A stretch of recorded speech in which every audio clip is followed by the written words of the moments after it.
right, so I'm having this conversation with a group of Negroes, you know, a mixed gender crowd and whatnot, and this older gentleman, Generation Xer and whatnot, probably in his early 40s, late 30s, I believe. But he starts, you know, getting on this Black Power spiel and what have you. And then he starts to downplay the importance of money, and he's trying to tell me, my peers, and you know, the younger men around how money is not important. And I had to point out to this gentleman the hypocrisy in that statement, because this gentleman, you know, he's kind of a well-to-do brother. You know, he makes good money at in his career and whatnot. But whenever he wants to throw his weight around, he always wants to emphasize what he paid for. You know what I mean? And in several, you know, Facebook comment sections, when, you know, he's getting into an argument, whatever, I've seen him before in the past when he wants to bolster a particular argument, you know, he wants to throw out how much he makes a year. So I'm telling him, like, how you gonna tell us money's not important while simultaneously throughout your life you are emphasizing the importance of the money that you make, but you want us to downplay the importance of the money that we make or the money that we could potentially be making.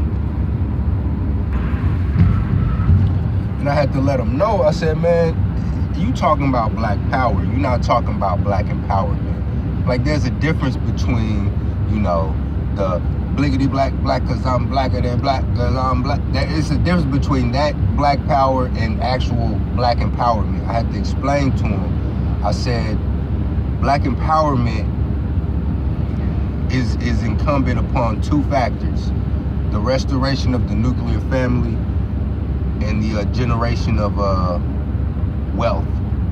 You know, the creation of a self-sustaining economy within the Black community.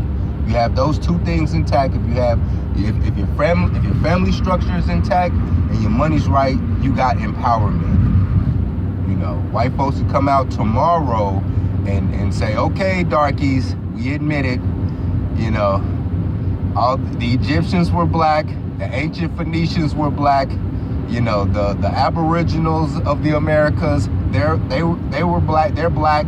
They can come out tomorrow and admit all that shit. Are they, even, let's say if it's wrong, they can come out tomorrow and just say that shit.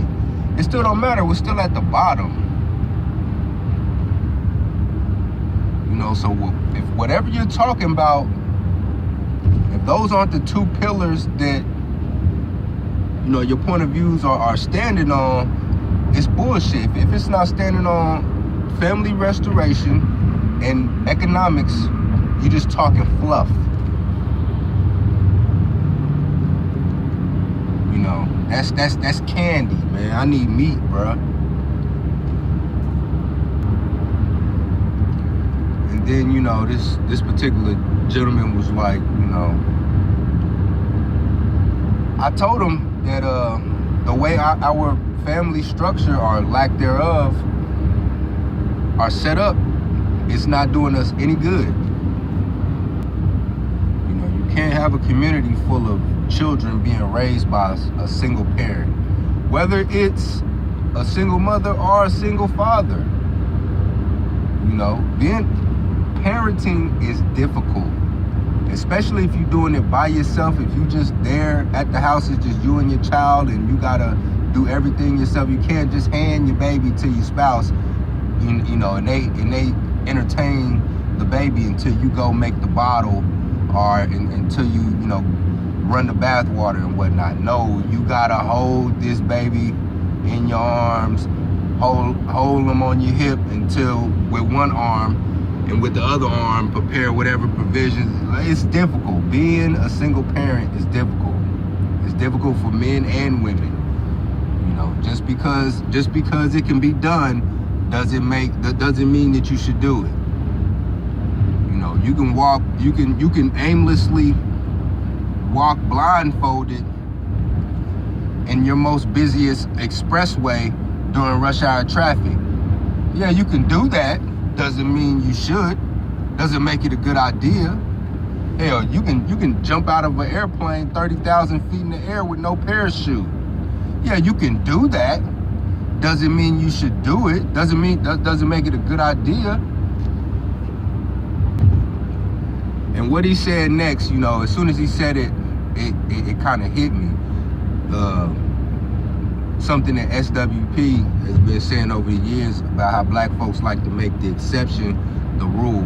And when he said it, he was like, well, you know, I was a child of a single mother, and this person was a child of a single mother, and that person was a child of a single mother, and they turned out all right. And I had to explain to him, as a young boy, if you do not have your father in the home every day teaching and correcting you on things as it pertains to manhood, you're gonna get out in the world ill-equipped to go up against other races and other groups of men who have that knowledge, who have that manhood knowledge, you know?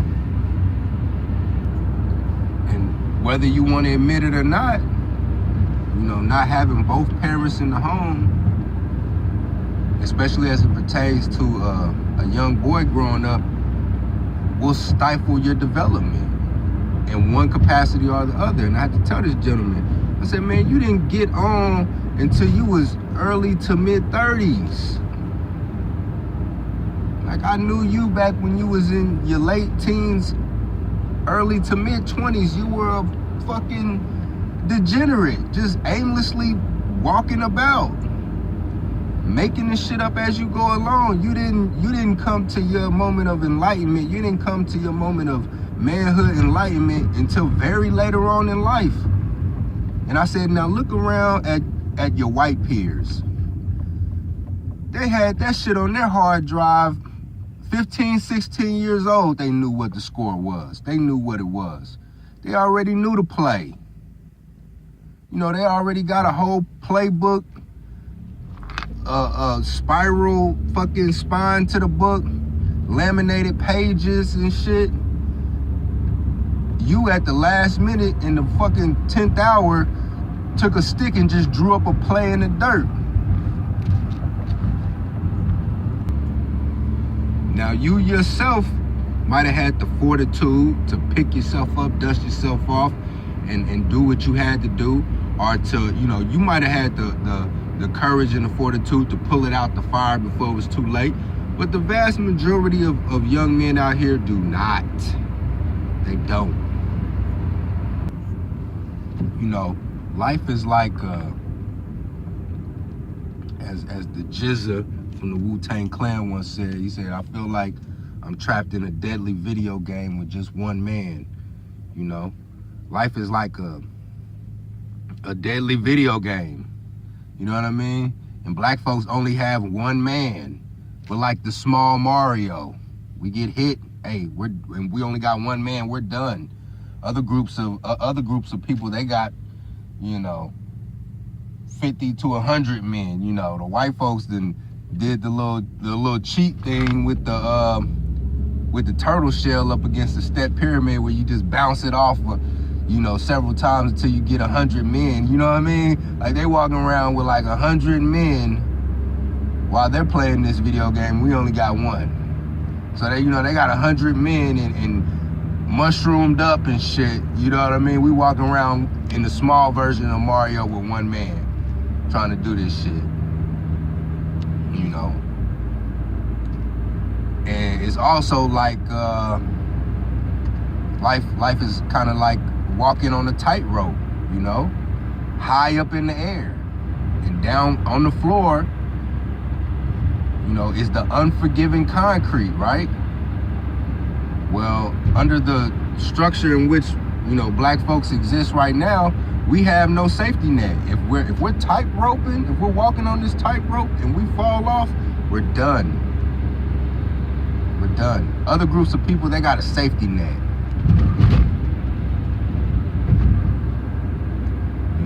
They slip on that tightrope, they hit the net. Granted, they gotta crawl out of the net, backed up the ladder, back on the tightrope, but goddamn, at least they get to try it again. black folks slip off that tightrope, it's finito. And the only way we're gonna get that safety net, or to use a video game reference, to get more men, a Mario reference, the only way we're gonna be able to get more men is if we fucking fix our nuclear family structure and get our finances in order. You sitting up here touting this black power, you know, ceremonial, you know, gesture type of shit. I don't mean shit, man. That ain't gonna get nothing done,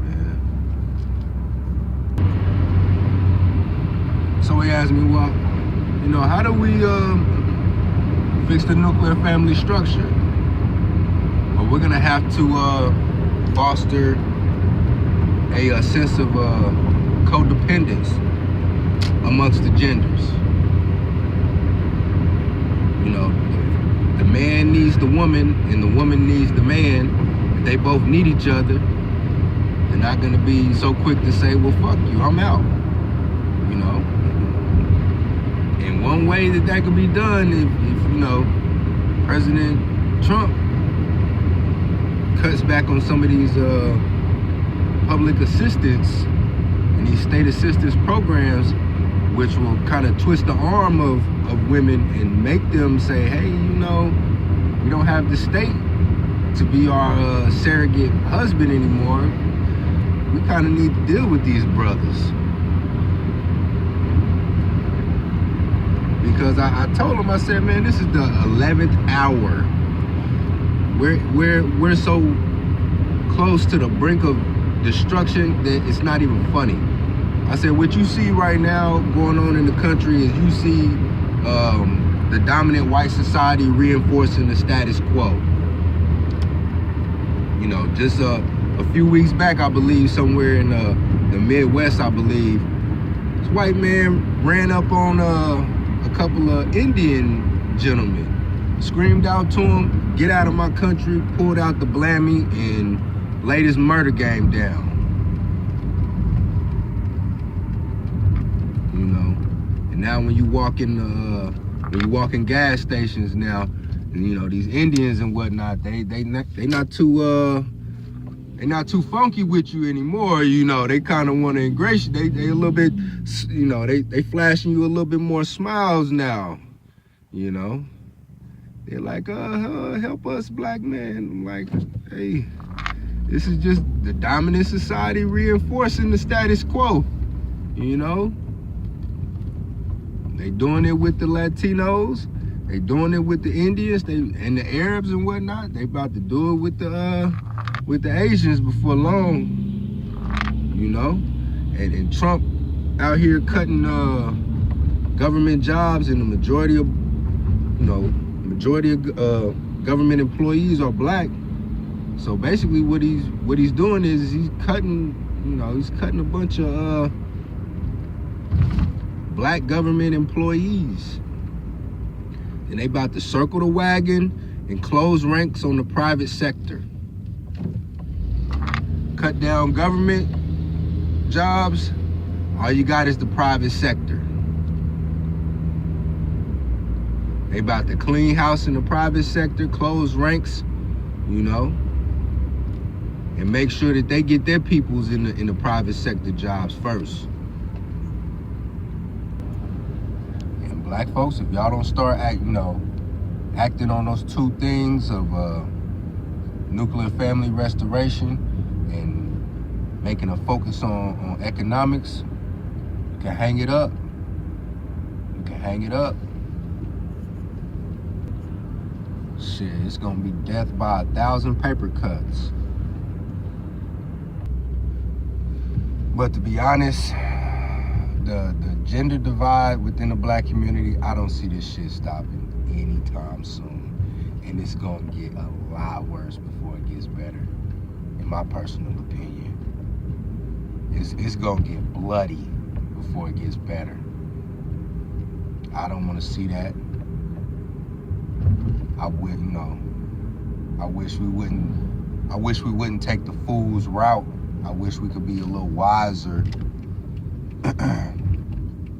about it, about what we're doing. And I pointed out some of the